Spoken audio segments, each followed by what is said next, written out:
দেখো এইসব ব্যাপারে কোনো কন্ট্রোভার্সি করো না, কথায় কথা বলবে। ঠিক আছে, যে আমি একটা কথা বলি, কেউ কাউকে দান করতে পারে না। প্রীতম কারো বাপের সম্পত্তি না, প্রীতমকে কেউ দান করবে, ঠিক আছে? আমি ওপেন লাইভে জবাব দিচ্ছি এখানে। প্রীতম কারো বাপের সম্পত্তি না, প্রীতমকে কেউ দান করবে। বা প্রীতম কারো বাপের সম্পত্তি না, প্রীতমকে যে এসে গুছিয়ে দিয়ে চলে যাবে, ঠিক আছে? তোমাকে গুছিয়ে দিয়ে গেছে বলো এই না যে প্রীতম তোমার পুরোপুরি। প্রীতম প্রীতম মা বাবার জন্ম দিয়েছে, প্রীতম ভগবানের। এবার তোমার মেয়ে হাজবেন্ড, তুমি বলতে পারো আমার হাজবেন্ড আমার হাজবেন্ড তোমার, প্রীতম তোমার নয় পুরোপুরি। প্রীতম হচ্ছে ভগবানের, ভগবান আমার সৃষ্টি করেছে। এবার যে প্রীতমকে মনে করে যে দিশানি দান করবে, প্রীতমকে মনে করবে আমি কথা ক্লিয়ার করতে দাও, আমায় ক্লিয়ার করতে দাও। তুমি মনে করবে যে আমি প্রীতমকে দান করে দিলাম, প্রীতম কিন্তু ভালো থাক। এটি দিশানি মনে করবে আমি রিমিকে দান করলাম সুযোগ থাক, তার বাপের সম্পত্তি কিন্তু আমি নই। আমি ক্লিয়ার করে দিলাম এখানে, আমি তোমাকে বলছি না, আমি ক্লিয়ার করে দিলাম। কেউ যদি ভাবে যে আমায় দান করে দিল, কারো বাপের সম্পত্তি না আমি। আমি ভালোবেসেছি, তার কাছে থেকেছি, ঠিক আছে? ভালোবাসাটা ছিল বলে তার কাছে আমি থেকেছি। এমন কোনো নেই যে তার বাপের সম্পত্তি বলে সে আমাকে রেখেছিল, সম্পত্তি হয়ে গেছে বলে আমাকে বিক্রি করে দিয়েছে, আমি অন্য তোমার হয়ে গেছি। তোমার কি আমার বিক্রি করে দিয়েছে? তুমি বুঝতে পারছো না কি বলতে চাইছি, বোকা তুমি। তোমাকে তো বলেছে কেউ যে রিমিকে দান করেছে, তাই বলে দিল যে রিমি আমাকে তোমাকে বলেছে যে তোমাকে দান করেছে আমাকে, মানে তুমি একদম হ্যাগলা, তুমি রিমিকে দান করেছে এটা বুঝিয়েছে, তাই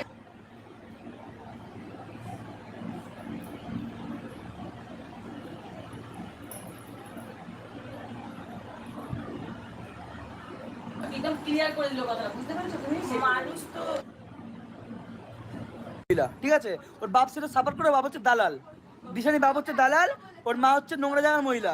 দিশানির মা বাপ এই মানে দালাল আর নোংরা জায়গার মহিলা মিলে দিশানির জীবনটা নষ্ট করেছে। দিশানির জীবন না রিমি নষ্ট করতে গেছে, দিশানির জীবন না নষ্ট করতে গেছে প্রীতম। প্রীতম না দিশানিকে ঢুকিয়েছে, না রিমি দিশানিকে ঠকিয়ে সংসারে ঢুকেছে। যা করেছে মেন নাটক করেছে দিশানির মা আর বাপ। যার নিজের মা বাপ রক্তের হয়ে ঠিক থাকতে পারে না, তাহলে অন্য কাউকে দোষ দিন নিশ্চয়ই লাভ নেই। তো অন্য কাউকে প্লিজ কিছু বলো না। ওর জন্মদাত্রী মা বাপই ওর ভালো না। ওর জন্মদাত্রী মা কি বাপ কিন্তু প্রথম সংসারটা ওর মা বাপ ভেঙেছে। এমনকি একটা বছর ধরে, ক্লিয়ার বলছি, একটা বছর ধরে রিমি ছিল না। রিমি দান ক্লিয়ার করতে দাও, একটা বছর ধরে রিমি ছিল না। সম্পর্ক দিশানি আমি ছিলাম। দিশানির মা যদি চাইতো নিজের মেয়ের সংসারটা ভালো হোক, নিজের মেয়ের কলঙ্কের দাগটা যদি আবার মুছে যাক, তাহলে দিশানির মা কিন্তু সব কিছু কমপ্লিট ঠিক করে নিতে পারতো, মেনে নিতে পারতো। তাই কিন্তু রিমি এখানে ঢুকতে করলে পারতো না, বা রিমি ঢুকতোই না। রিমি যা মেয়ে, রিমি যা মেয়ে, রিমি যা মেয়ে, রিমি কখনো এখানে যখন দেখতো বাবা মেনে নিচ্ছে সব কিছু ভালো আছে, রিমি কোনো মধ্যে ঢুকতোই না। কিন্তু এর বাবা মাই রিমি দেবার সঙ্গে কন্ট্যাক্ট করে প্রীতমকে খুন করা প্ল্যানিং, মার্ডার করা প্ল্যানিং সব রিমির বাপ আর দিশানি মা মিলে করেছে। তো রিমির বাপ যেহেতু আমাদের সম্পর্ক এখন রয়েছে, আমি তাকে দুটো করে খারাপ কথা বলতে চাইছি না আজকে জায়গা দাঁড়িয়ে। কিন্তু যেখানে দিশানি মা আমার সম্পর্কটাকে নষ্ট করেছে, আমার জীবনে কালো দাগ লাগিয়েছে, এমনকি নিজের মেয়ের জীবনটাও নষ্ট করেছে, তাই বলতে বাধ্য হলাম। ওর মা একটা নোংরা মহিলা ছিল, ওর মা একটা নোংরা মহিলা আছে, ওর মা একটা নোংরা মহিলা থাকবে, ওর মা একটা চরিত্রহীন মহিলা, ওর ওর বাবা একটা দালাল, মাকে নিলাম করে ওর মানে বউকে মানে ওর শিবানী ওর বর বউকে নিলাম করে বিক্রি করে খায়, এই জন্য বাবার কাছ থেকে। আর অন্যের এমনকি ওর বাবার বন্ধুর সঙ্গে প্রেম প্রীতি করে বেড়ায়। ওর মা চায় না নিজের মেয়ের সংসার হোক, নিজের মেয়ের জীবনটা ভালো থাকুক। ওর মা কোনোদিনও চায়নি আর চাইবেও না। দিশানি মা বাবার জন্যই, ক্লিয়ার বললাম, দিশানি মা বাবার জন্য দিশানি সম্পর্ক নষ্ট হচ্ছে। কেউ ফার্দার বলবে না প্রীতম দিশানিকে ঠকিয়েছে। আজকে রিমিকা পাঠানোর প্ল্যান অফ হিন্দু দিশানির মা, এটাও মাথায় রেখো। বাবলি দিচ্ছে কন্ট্যাক্ট করা থেকে শুরু করে শুনতে দিচ্ছে কথা বলে সব করতে দিশানির মা। এখানে কমটা কিন্তু দিশানির মা করেনি। আমাকে জেল খাটানোর প্ল্যানিং করে থেকে, আমাকে খুন করার প্ল্যানিং থাকে সব দিশানির মা। এখানে রিমির মা বাবা জড়িয়েছে, তাই রিমা বাবার দোষ। ওর মা বাবা পিছন পিছন করে, তাই ওর মা বাবার দোষ নেই। ওর বাবা আমার সবার কাছে সাধু, যাদেরকে তোমার সাধু বাবু সে কিন্তু সাধু নয়। আজকে হয়তো প্রীতম কি দুনিয়া সবার মুখের উপর খিস্তি মেরে, আমি তারা বলি লোকে অনেক কিছু বলুক, লোক আচ্ছা লোকে যা ইচ্ছে বলুক। এবার ব্যাপারটা হচ্ছে যে প্রীতম কি দুনিয়া মুখের ওপর সব কিছু বলে দেয়, সে ভালোভাবে হোক খিস্তি মেরে হোক সব কিছু ক্লিয়ার করে দেয়। কবিতাকে দুনিয়া খিস্তি মেরে দেয়, পাপিয়াকে দুনিয়া বলে দেয়, রিমি অফিসিয়াল সব কিছু মুখের ওপর বলে দেয়, পিঙ্কি পাল সব কিছু মুখের ওপর ডিরেক্ট বলে দেয়। আমি আমি আমি চ্যানেলের নাম বলছি, কারণ আমি শাশুড়ি মা বলে বলছি না। আমি কবিতা দিনেও তো বলেছি, পাপিয়াকে দিনেও তো বলেছি, প্রীতমকে দিনেও বলেছি, রিমি অফিসিয়ালরা বললাম। এবার এই চ্যানেলগুলোর দোষ কি জানো তো, মুখের ওপর ডিরেক্টলি যা হচ্ছে সব ক্লিয়ার করে দিচ্ছে। কিন্তু ওই শিবানী যে নোংরা মহিলাটা তলায় তলায় কাজটা দেবে, যে দিলীপ যে আছে কেসটা যার মেয়ের সঙ্গে প্রেম করেছি দিশানি মজুমদার, ঠিক আছে, ক্লিয়ার বলেছি, উচিত কথা বলি আমি সবসময়। এই ছোট লোক বাপের জন্য, এই কলঙ্কিনী মায়ের জন্য আজকে এই মেয়ের জীবনটা নষ্ট হচ্ছে তিলে দিলে। আর ভবিষ্যতেও হবে, যে আমি লিখে দেবো, হবে হবে হবে। কারণ ওর মা টাকা ছাড়া, ওর মা টাকা ছাড়া আর কিচ্ছু বোঝে না, ঠিক আছে। আগের ছেলেটা যার সাথে বিয়ে ঠিক হয়েছিল তার জন্য টাকার জন্য ঠিক করেছিল। এমনকি দিশানি বিয়ে ঠিক করে আসলে জানো কোন দিশানি বিয়ে ঠিক করে, আমি তোমাদের ক্লিয়ার করি, দিশানি বিয়ে ঠিক করে কোন বরের দুখানা বাচ্চা মারা গেছে, কোন বরের বউ মারা গেছে, কোন বরের বউ ছেড়ে চলে গেছে, কার দুখানা বাচ্চা পয়দা করে গেছে, সেই সব ছেলের সঙ্গে দিশানি বিয়ে ঠিক করে। ভাষা কি বলছিস তুই? আমি ভাষা বলিনি, ওটা বাজে নোংরা কথা বলে। এটা দিশানি মা ওর মেয়ের সঙ্গে বিয়ে ঠিক করে। মেয়ে মা কোনোদিনও ভালো চায় না আর চাইবেও না। এবার লাইফটা আমাদের একটু ঘোরা। আমার লাইফ আমি একটা আমি বলতে দেবো না, আচ্ছা ঠিক আছে। আমার লাইফ আমি বলতে দেবো না। তোমার লাইফ কি বলবে? না যে পুরনো কথা নিয়ে ঝগড়া শুনতে হলে কেউ কাউকে না না, এখানে বারবার করে আমি পুরনো কথা নয়, এখানে বারবার করে শুনতে হলো যে দিশানি বলেছে যে আমাকে দান করেছে রিমিকে, সেই কারণে আমি দিশানিকে আমি দিশানি ভিক্ষা বলুক, দান বলুক, যাই মন বলুক, আবার নাই বলুক, যদি দিশানি বলে থাকে তার একটা হলো আমি তোর বাপের সম্পত্তি নই, আর যদি না বলে থাকে তাহলে আমি সরি চাই নিচ্ছি, আমি তোকে কথাটা বলিনি। ক্লিয়ার হলো? আমি সম্পর্কে জড়িয়েছিলাম, ভালোবেসেছিলাম কারণ, কিন্তু ভালোবাসা বলে এমন নয় যে তার সাথে আমি আগে আমার নিজেকে আমি দান করে দিয়েছি, আমার বাবা মা তার কাছে আমাকে দান করে দিয়েছে, এটা তার সম্পূর্ণ ভুল ধারণা। এটা আমি ক্লিয়ার করলাম। আমি কাউকে ছোটো করে বলছি, যদি এটাও বলে থাকে যে আমার ওর ভালোবাসাকে বা প্রীতমকে দান করে দিয়েছে, এটা ভুল করেছো। ও আমাকে কাউকে কখনো দান করেনি, আমি কোনো দানের পাত্র নেই কারো। ক্লিয়ার? মাথা জল দাও, আমার মাথা অত্যাধিক গরম হয়ে গেছে। ওই যে বলে বারবার শুনতেছে যে দিশানিকে ঠকিয়েছো, সে ছেড়ে দিয়েছো। আমি সেই ছেড়েছি? দিশানি মা দিশানিকে কেড়ে নিয়েছে লাইফ থেকে, পরিষ্কার কথা। সংসার ভেঙেছে, দিশানিকে কেড়ে নিয়েছে, কেউ ঢুকতে যায়নি নিজে ছেড়ে। আগে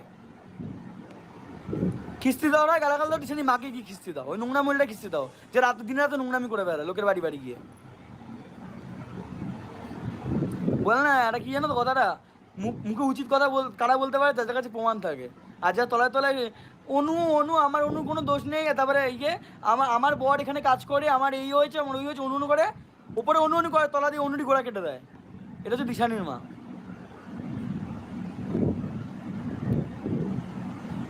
ওনার যদি কোনোদিনও কপাল ভাগ্য ভালো থাকে, উনি আমার লাইভ প্রতিদিন দেখে, আমি শুনেছি, দিশানির মুখতেই শুনেছিলাম, উনি আমার লাইভ ভিডিও একটাও মিস করে না।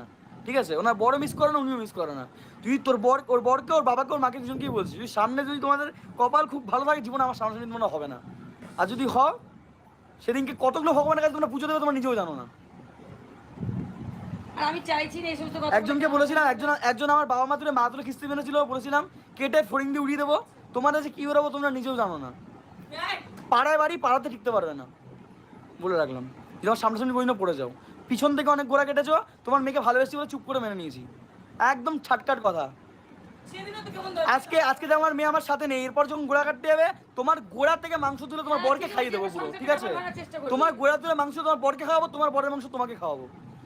বরের মাংস বউ খাবে, বউয়ের মাংস বর খাবে। শিবানী মজুমদার এমনকি কেষ্টকে বললাম, এই দুটোকেই, যে বর দালাল আর মা হচ্ছে, আর কি বললাম এখানে মা মাসি তো বলতে পারলাম না একটু বেশি। তাহলে ও ভালো থাক, কেন আবার নতুন করে প্রীতমের সংসার? আমি যদি ভালোবাসতাম এসব বলতে পারতাম। আমি কি বলেছি? দিশানি যদি এটা বলে থাকে দিশানি আমাকে দান করেছে, আমি কারো বাবার সম্পত্তি নই, না রিমির না দিশানি, দুটো মেয়েকেই বলেছে। আমি ওরা যেমন মা বাবার সন্তান, আমিও মা বাবার সন্তান, ভগবানের সন্তান। আমি কারো পাত্রে দান করা জিনিস নই। আমি দিশানিকে নোংরা কথা বলিনি, কিন্তু আমি যা বলেছি দিশানি মাকে বলেছি। যারা বলেছে আমি জীবন নষ্ট করেছি তাদেরকে বললাম নষ্ট আমি না, দিশানি মা বা বাপ করেছে। ক্লিয়ার? আমার মা নাগিনী, ঠিক বলেছো, নাগিনী হচ্ছে আমার মা। নাগিনা কি জানো তো, নাগিনরা কি করে? যখন তখন রূপ পাল্টা, রূপ চেঞ্জ করে। আমরাও তাই, যখন তখন রূপ চেঞ্জ করছি। আজকে রিমি এসছে, রিমিকে ভালোবাসছি, কালকে দিশানি ছিল, দিশানিকে ভালোবেসেছি। যদি না করি কী হবে জানো? ছোবল খেতে হবে, নিজের ছোবলটা নিজের গায়ে পড়বে। দেখেছো নোকিয়া ফোনে একটা গেম হয় সাপের, এইভাবে এইভাবে এগুলো নিজের পয়েন্ট নিজেকে বাড়াতে হয়, ভালোবেসে বেসে বেসে বেসে আস্তে আস্তে এর এত বড় হয়ে যায়। যখন বড় হয়ে যায় তখন নিজের ছোবল নিজেকে খেতে হবে। যদি সেটা না মেনে নিই, নিজের ছোবল নিজেকে খেতে হবে, সেই কারণে আমার সব কিছু মানতে হয়। যখন দিশানি ভালোবাসতে, তখন দিশানিকে ভালোবাসতে হচ্ছে। আজকে রিমি পরিবার ভালোবাসতে, রিমিকে ভালোবাসতে হচ্ছে। ক্লিয়ার বুঝতে পেরেছি? যদি না ভালোবাসতাম তাহলেও ছোট লোক, আর ভালোবাসলেও আমরা নাগিন নাগিন। আমি বলবো তুই লাইভের কমেন্ট পড়িস না। সেই দিয়েছো ভাই, একদম ভালো কথা বলেছো।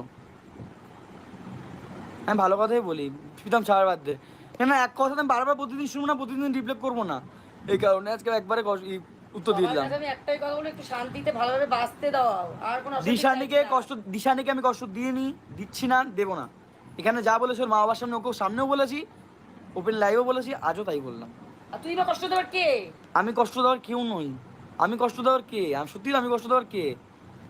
যা নিজের মা নোংরামি করলে যদি মেয়ে কষ্ট না পায়, আমি আমার কাছে আজকে যেখানে নিজের মা নোংরামি করছে, বাপ নোংরামি করে বেড়াচ্ছে, সেখানে যদি মেয়ে না কষ্ট পেয়ে থাকে, আজকে যদি যে বউ আমার কাছে এক বছর চলে গেছিল, সেই বউকে যদি ওর মা বাবা দিয়ে যায়, সেখানেও তো কষ্ট পাওয়া উচিত নয়। আগে তো নিজের বাড়ির লোককে সামলাতে হবে, নিজের মা বাবাকে সামলাতে হবে।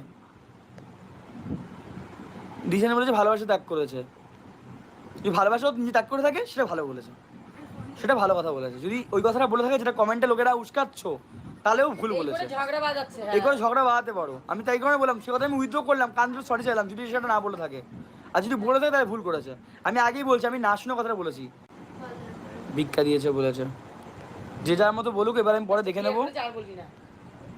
যার যে ও যদি মনে হয় ভিক্ষা দিয়েছে, ওই যে ওটা বলে খুশি খুশি, ওই যে মনে হয় ত্যাগ করেছে খুশি খুশি। তোমরা বলে খুশি হয়েছো কমেন্টে, খুশি, খুশিতেই খুশি। না ভুল কেউ করে না, ভুল শুধু করে প্রীতমকে দুনিয়ার ফ্যামিলির লোক, ঠিক আছে? ঠিক আছে, যারা যারা এখনো ভুল করোনি সাবস্ক্রাইব করে দাও, ঝাপাঝাপ।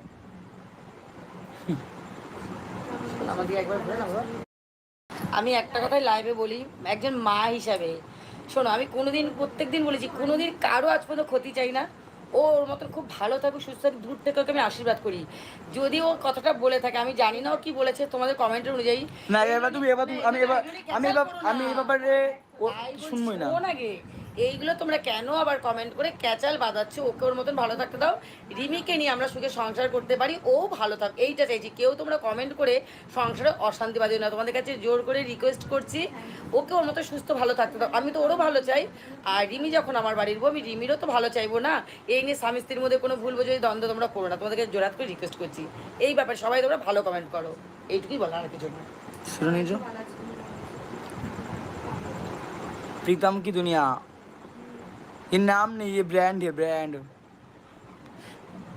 टॉपिक चेंज करो प्लीज, चलो टॉपिक चेंज। মানে ইউটিউব চ্যানেল ইনস্টাতে ইনস্টাতে কথা বলতে কেমন হয়?